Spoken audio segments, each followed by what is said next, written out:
Hi ಸ್ನೇಹಿತರೆ, welcome back ಅವ್ರ job alerting Kannada YouTube ಚಾನಲ್ಗೆ. ಸ್ನೇಹಿತರೆ, BMTC ಕಂಡಕ್ಟರ್ ಹುದ್ದೆಗಳಿಗೆ ಸಂಬಂಧಿಸಿದಂತೆ ಈಗ ಆಲ್ರೆಡಿ ನಾನ್ ಎಚ್ ಕೆ ಹುದ್ದೆಗಳಿಗೆ ಸಂಬಂಧಿಸಿದಂತೆ ಎಕ್ಸಾಮ್ ಮುಗಿತು. ಎಕ್ಸಾಮ್ ಮುಗಿದ ನಂತರ ನಿಮ್ಮ ಸ್ಕೋರ್ ಬಿಟ್ಟಿದ್ರು, ಕೀ ಆನ್ಸರ್ ಬಿಟ್ಟು ಎಲ್ಲ ಮುಗಿದಿನ ಕೇವಲ 1/5 ನಿಮ್ಮದು ರಿಸಲ್ಟನ್ನು ಬಿಡೋದು ಮಾತ್ರ ಬಾಕಿ ಇದೆ. ಹಾಗಿದ್ರೆ 1/5ಗೆ ಆಯ್ಕೆಯಾದ ಅಭ್ಯರ್ಥಿಗಳದು ಫಿಸಿಕಲ್ ಟೆಸ್ಟ್ ಇರುತ್ತೆ, ಅದ್ರ ಜೊತೆಗೆ ಡಾಕ್ಯುಮೆಂಟ್ಸ್ ವೆರಿಫಿಕೇಷನ್ ಇರುತ್ತೆ.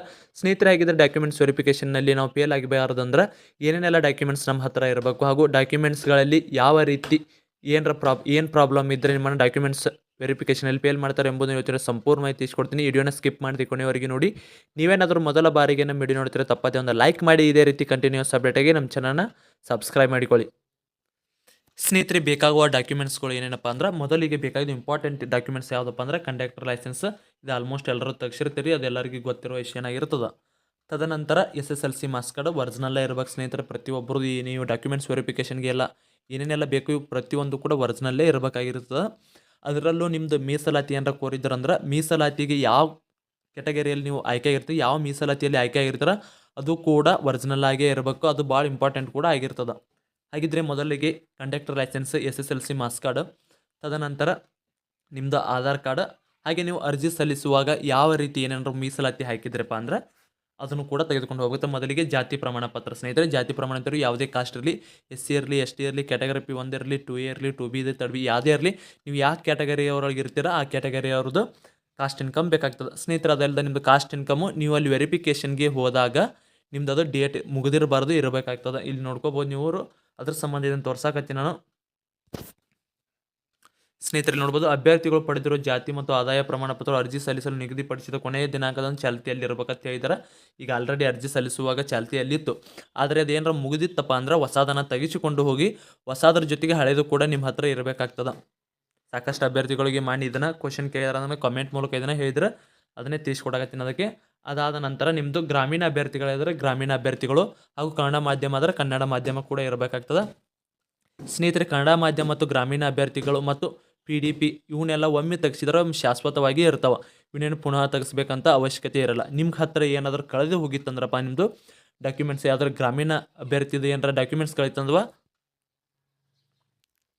ಕನ್ನಡ ಮಾಧ್ಯಮ ಕಳೆದಿತ್ತಪ್ಪ ಅಂದ್ರೆ ಅದೇ ಡೇಟಿಗೆ ಆದಷ್ಟು ನಿಮ್ಮ ಸರ್ಕಾರಿ ಶಾಲೆಯಲ್ಲಿ ಹೋಗಿ ಅದೇ ಡೇಟಿಗೆ ಆದಷ್ಟು ಬರೆಸಿಕೊಳ್ಳಲು ಟ್ರೈ ಮಾಡಿರಿ. ಒಂದು ವೇಳೆ ಅದೇ BO ಇದ್ದಲ್ಲಿ ಮಾತ್ರ, ಅದೇನಾರ BOಗಳು ಚೇಂಜ್ ಆಗಿದ್ದರೆ ಮಾತ್ರ ನಿಮ್ಮದು ಬೇರೆದು ಹೊಸದನ್ನು ಬರೆಸ್ಬೇಕು. ಮತ್ತು ಹೊಸದಲ್ಲಿ ಯಾವುದೇ ರೀತಿ ಬೇರೆದಕ್ಕೆ ಪೋಸ್ಟಿಗೆ ಹಾಕಬೇಕಾದ್ರೆ ಬೇರೆದನ್ನು ಯೂಸ್ ಮಾಡ್ಕೋಬೋದು. ಆದರೆ ಈ ಹುದ್ದೆಗಳಿಗೆ ನೀವು ಅರ್ಜಿಯನ್ನು ಸಲ್ಲಿಸುವಾಗ ಯಾವುದನ್ನು ಹಾಕಿದ್ರೆ ಅದೇ ಬೇಕಾಗ್ತದೆ. ಹೆಸರುಗಳಲ್ಲಿ ಇದರಲ್ಲಿ ಕನ್ನಡದಲ್ಲಿ ಬರೆದು ಕೊಟ್ಟಿರ್ತಾರೆ, ಅದಕ್ಕಾಗಿ ನಿಮ್ಮದು ತಂದೆ ಹೆಸರು ಕೂಡ ಅದ್ರ ಜೊತೆಗೆ ಇರ್ತದೆ.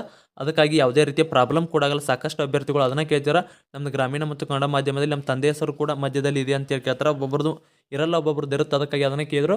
ಅಲ್ಲಿ ಕನ್ನಡದಲ್ಲಿ ಬರೋದ ಕಾರಣ ಯಾವುದೇ ರೀತಿಯ ಪ್ರಾಬ್ಲಮ್ ಕೂಡ ಆಗಲ್ಲ. ನಿಮ್ದು ಯಾವ ರೀತಿ ಇರ್ತದೆ ಅದನ್ನು ಕೂಡ ತೆಗೆದುಕೊಂಡು ಹೋಗ್ಬೋದು. ನೀವೇನಾದರೂ ಮಾಜಿ ಸೈನಿಕ ಮೀಸಲಾತಿ ಕೋರಿದ ಅಥವಾ ಮಾಜಿ ಸೈನಿಕರಿದ್ರೆ ಅಥವಾ ಮಾಜಿ ಸೈನಿಕನ ಮಗ ಇದ್ರೆ ಆ ಮೀಸಲಾತಿಯನ್ನು ತೆಗೆಸಿಕೊಂಡಿರ್ಬೇಕು. ಇದಾದ ನಂತರ ಮತ್ತೆ ನಿಮ್ಮದು ಯೋಜನೆ ನಿರಾಶ್ರಿತಿ PDP ಅದನ್ನು ಆಲ್ರೆಡಿ ಹೇಳಿದ್ದೀನಿ. ಇದಾದ ನಂತರ ನಿಮ್ಮ ತೃತೀಯ ಲಿಂಗ ಅಭ್ಯರ್ಥಿಗಳಾದರೆ ತೃತೀಯ ಲಿಂಗದ ಅಭ್ಯರ್ಥಿಗಳು ಇದನ್ನು ತೆಗೆಸೋಬೇಕಾಗ್ತದೆ. ಅದರಂತೆ HKದವರಾಗಿದ್ದರೆ HKದ 371ನೇ ಹೆಜ್ಜೆ ಸ್ಥಳೀಯ ವೃಂದತೆ ಏನಿದೆಯಲ್ಲ ಸ್ನೇಹಿತರೆ, ಇದೊಂದು ಭಾಳ ಇಂಪಾರ್ಟೆಂಟ್. ಏನಪ್ಪ ಅಂದ್ರೆ, ನೀವು ಇದನ್ನು ತೆಗೆಸ್ಬೇಕಾದ್ರೆ ಯಾರ್ಯಾರು ಏನಾದರೂ ಇದನ್ನು ಶಿಕ್ಷಣ ಸಲುವಾಗಿ ತೆಗೆಸಿರಂದ್ರೆ ಇದು ನಾಟ್ ಕ್ವಾಲಿಫೈ ಆಗಿರ್ತದೆ. ಇದು ಯಾಕಂದರೆ ಜಾಬ್ ಸಲುವಾಗಿ ಇದ್ದ ಕಾರಣ ಇದನ್ನು ಜಾಬ್ ಸಲುವಾಗಿ ತೆಗೆಸಿದ್ದು ಮಾತ್ರ ಇಲ್ಲಿ ಕ್ವಾಲಿಫೈ ಆಗುತ್ತೆ. ಎಷ್ಟೋ HK ಅಭ್ಯರ್ಥಿಗಳದ್ದು ಕೂಡ ಇದೇ ಕಾರಣಕ್ಕಾಗಿ ಮನೆ ಡಾಕ್ಯುಮೆಂಟ್ಸ್ ವೆರಿಫಿಕೇಷನಲ್ಲಿ ಫೇಲ್ ಮಾಡಿರ್ತಾರೆ. ಅದಕ್ಕಾಗಿ ಯಾರಾದರೂ ಈ ರೀತಿ ತೆಗೆಸಿದಾರಂದ್ರೆ ಅದನ್ನು ಚೇಂಜ್ ಮಾಡಿಕೊಳ್ಳಿ ಸ್ನೇಹಿತರೆ. ಇದರ ಜೊತೆಗೆ ನಿಮ್ಮ ಅಪ್ಪ ಅಮ್ಮನ ಆಧಾರ್ ಕಾರ್ಡ್ ಕೂಡ ಕೇಳ್ತಾರೆ, ಅದು ಕೂಡ ಇಂಪಾರ್ಟೆಂಟ್ ಆಗಿರುತ್ತೆ. ಅದನ್ನು ಕೂಡ ತೆಗೆದುಕೊಂಡು ಹೋಗೋದು ಉತ್ತಮ. ಯಾಕಂದ್ರೆ ಅಡ್ರೆಸ್ ಪ್ರೂಫಲ್ಲಿ ನಿಮ್ದು ಏನಾದರೂ ಬದಲಾವಣೆಗಳು ಉಂಟಾಗಿತ್ತಂದ್ರೆ ಅದನ್ನು ಕೂಡ ಕೇಳ್ತಾರೆ. ಆದರೆ ಎಮರ್ಜೆನ್ಸಿ ನಿಮ್ಮ ಹತ್ತಿರ ಇಟ್ಕೊಂಡು ಹೋಗೋದು ಉತ್ತಮ ಆಗಿರ್ತದೆ. ಸ್ನೇಹಿತರೆ, ನಿಮ್ದೇನಾದರೂ ಕಾಸ್ಟ್ ಇನ್ಕಮ್ದು ಡೇಟ್ ಮುಗಿತಂದ್ರೆ ಹೋಗಿ ಮೊದಲು ಕಾಸ್ಟ್ ಇನ್ಕಮು ಹೊಸದಾಗಿ ತೆಗೆಸಿಕೊಂಡು ಬರೋದು ಉತ್ತಮ. ಯಾಕಂದರೆ ನೀವು ಅರ್ಜಿ ಸಲ್ಲಿಸಬೇಕಾದ್ರೆ ನಾವು ಇದನ್ನು ಹಾಕಿವಿ, ನಮ್ಮದು ಡೇಟ್ ಮುಗಿದು ನಾವೇನು ಮಾಡೋಕ್ಕಲ್ಲ ಅಂತಾರೆ. ಆ ರೀತಿ ನೀವೇನಾದರೂ ಅಂದರೆ ಅಲ್ಲಿ ನಿಮ್ಮ ಡಾಕ್ಯುಮೆಂಟ್ಸ್ ವೆರಿಫಿಕೇಷನಲ್ಲಿ ಫೇಲ್ ಮಾಡ್ತಾರೆ. ನೀವು ಹೊಸದಾಗಿ ಕಾಸ್ಟ್ ಇನ್ಕಮನ್ನು ತೆಗೆಸಿಕೊಂಡು ಕೂಡ ಮತ್ತು ಹೊಳ್ಳಿ ತದನಂತರ ನಿಮ್ಮದು ಹಳೆಯದನ್ನು ಕೂಡ ತೆಗೆದುಕೊಂಡು ಹೋಗೋದು ಉತ್ತಮ. ಯಾಕಂದರೆ ಅಲ್ಲಿ ನಿಮ್ದು ಹಳೇದು ಕೇಳಿದ್ರೆ ಹಳೇದು ತೋರ್ಸೋಕೆ ಬರುತ್ತೆ, ಹೊಸದು ಕೇಳಿದ್ರೆ ಹೊಸದು ತೋರ್ಸೋಕೆ ಬರುತ್ತೆ. ಅದಕ್ಕಾಗಿ ಸಾಕಷ್ಟು ಅಭ್ಯರ್ಥಿಗಳದು ಇದೇ ತಿಂಗಳದಾಗ ಮುಗಿತಿರ್ತಾವೆ ಅಥವಾ ಈಗ ಮುಗಿದಿರ್ತಾವೆ ಅಂಥ ಅಭ್ಯರ್ಥಿಗಳು ಹೊಸ ಕಾಸ್ಟ್ ಇನ್ಕಮ ತೆಗೆಸೋದು ಉತ್ತಮ. ಯಾಕಂದ್ರೆ ಅದು ಬರ್ಬೇಕಂದ್ರೆ 1 ವೀಕ್ ಆದರೂ ಆಗ್ತದೆ. ಅದಕ್ಕಾಗಿ ನಿಮ್ಮದೇನಿನ್ನ 23ನೇ ತಾರೀಕಿಗೆ ಒಳಗಾಗಿ ನಿಮ್ಮದು ರಿಸಲ್ಟ್ ಕೂಡ ಅನೌನ್ಸ್ ಆಗ್ತದೆ. ಆದಷ್ಟು ಯಾರ್ದೆಲ್ಲ ಕಾಸ್ಟ್ ಇನ್ಕಮ್ ಮುಗಿದಿದೆ ಅವ್ರು ಹೋಗಿ ನಿಮ್ಮ ಕಾಸ್ಟ್ ಇನ್ಕಮನ್ನು ತೆಗೆಸಿಕೊಂಡು ಬನ್ನಿ. ಸ್ನೇಹಿತರೆ, ಡಾಕ್ಯುಮೆಂಟ್ಸ್ ವೆರಿಫಿಕೇಷನಲ್ಲಿ ಸಾಕಷ್ಟು ಅಭ್ಯರ್ಥಿಗಳು ಹೆಚ್ಚಿಗೆದಲ್ಲಿ ಫೇಲ್ ಆಗಿದ್ದಾರೆ. ತೆಗೆದಿದ್ದು ಕಾರಣ ಚಿಕ್ಕ ಚಿಕ್ಕ ವಿಷಯಗಳಿಗಾಗಿ ಅವ್ರನ್ನ ಡಾಕ್ಯುಮೆಂಟ್ಸ್ ವೆರಿಫಿಕೇಷನಲ್ಲಿ ಫೇಲ್ ಮಾಡಿರ್ತಾರೆ. ಅದಕ್ಕಾಗಿ ಯಾವುದೇ ರೀತಿಯ ಚಿಕ್ಕ ಚಿಕ್ಕ ವಿಷಯನ ಕೂಡ ನಿರ್ಲಕ್ಷ್ಯ ಮಾಡದೆ ನಿಮ್ಮದು ಏನಾದರೂ ಸಣ್ಣ ಮಿಸ್ಟೇಕ್ ಇದ್ದರೂ ಕೂಡ ಅದನ್ನು ಆದಷ್ಟು ಸರಿಪಡಿಸಿಕೊಂಡು ಹೋಗೋದು ಉತ್ತಮ ಆಗಿರ್ತದೆ. ಯಾಕಂದರೆ ಇಲ್ಲಿ ಯಾವುದೇ ರೀತಿಯ ಫಿಸಿಕಲ್ ಅಂದ್ರೆ ರನ್ನಿಂಗ್ ಇರಲ್ಲ, ಹೈ ಜಂಪು, ಲಾಂಗ್ ಜಂಪು ಅಥವಾ ಗುಂಡೆಸೆತ ಯಾವುದೇ ರೀತಿ ಯಾವುದೇ ಫಿಸಿಕಲ್ ಕೇವಲ ಹೈಟನ್ನು ಮಾತ್ರ ತೆಗೆದುಕೊಳ್ತಾರೆ. ಮೊದಲಿಗೆ ಹೈಟು ವೇಟ್ ಎರಡೂ ಇದ್ದು, ಆದರೆ ಈಗ ಕೇವಲ ಹೈಟನ್ನು ಮಾತ್ರ 160 ಹೈಟನ್ನು ತೆಗೆದುಕೊಂಡು ನಿಮ್ಮ ಆಯ್ಕೆ ಮಾಡ್ಕೋತಾರೆ. ಆದಷ್ಟು ಅವರು ಡಾಕ್ಯುಮೆಂಟ್ಸ್ ವೆರಿಫಿಕೇಷನಲ್ಲಿ ಫೇಲ್ ಮಾಡೋಕ್ಕೆ ಟ್ರೈ ಮಾಡ್ತಾರೆ. ಯಾಕಂದ್ರೆ ಸಾಕಷ್ಟು ಅಭ್ಯರ್ಥಿಗಳು ಇರ್ತೀರಿ 1:3 ಐತಿ. ಅದರ ಮಿನಿಮಮ್ ಇಲ್ಲಿ ಮಾರ್ಕ್ಸನ್ನು ತೆಗೆದುಕೊಂಡವ್ರು ಏನು ಇರ್ತಿರಲ್ಲ 1:5 ಆಯ್ಕೆ ಇರ್ತಿರಲ್ಲ, ಅಷ್ಟರು ಕೂಡ ಅಲ್ಲಿ ಬಂದಿರ್ತಾರೆ. ಅದಕ್ಕಾಗಿ ಅವರು ಆದಷ್ಟು ನಿಮ್ಮನ್ನು ಫೇಲ್ ಮಾಡಲು ಟ್ರೈ ಮಾಡ್ತಿರ್ತಾರೆ.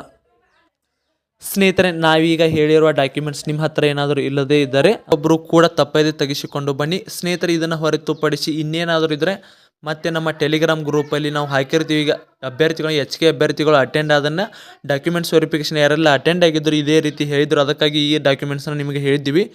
ಇದನ್ನು ಹೊರತುಪಡಿಸಿ ಮತ್ತೇನಾದರೂ ಬೇಕಾಗಿದ್ದರೆ ಮತ್ತು ಹೊಸ ಅಪ್ಡೇಟ್ ಏನಾದರೂ ಬಂದಿದ್ರೆ ಅದು ನಮ್ಮ ಟೆಲಿಗ್ರಾಮ್ ಗ್ರೂಪ್ ಅಥವಾ ಯೂಟ್ಯೂಬ್ ಚಾನಲಲ್ಲಿ ಕೂಡ ಹೇಳ್ತಿರ್ತೀವಿ. ಆದಷ್ಟು ನಮ್ಮ ಟೆಲಿಗ್ರಾಮ್ ಮತ್ತು ಯೂಟ್ಯೂಬ್ ಚಾನಲ್ ಮತ್ತು ವಾಟ್ಸಪ್ ಗ್ರೂಪಿಗೆ ಕೂಡ ಸಬ್ಸ್ಕ್ರೈಬ್ ಮಾಡಿಕೊಳ್ಳಿ. ವಾಟ್ಸಪ್ ಮತ್ತು ಟೆಲಿಗ್ರಾಮ್ ಗ್ರೂಪಿನ ಲಿಂಕ್ ಬಂದು ಡಿಸ್ಕ್ರಿಪ್ಷನ್ ಬಾಕ್ಸಲ್ಲಿ ಇದೆ. ಸ್ನೇಹಿತರೆ, ಇಲ್ಲಿವರೆಗೆ ವಿಡಿಯೋ ನೋಡೋದಕ್ಕೆ ಧನ್ಯವಾದಗಳು. ಮತ್ತೆ ಮುಂದಿನ ವಿಡಿಯೋದಲ್ಲಿ ಸಿಗೋಣ. ಶುಭ ದಿನ.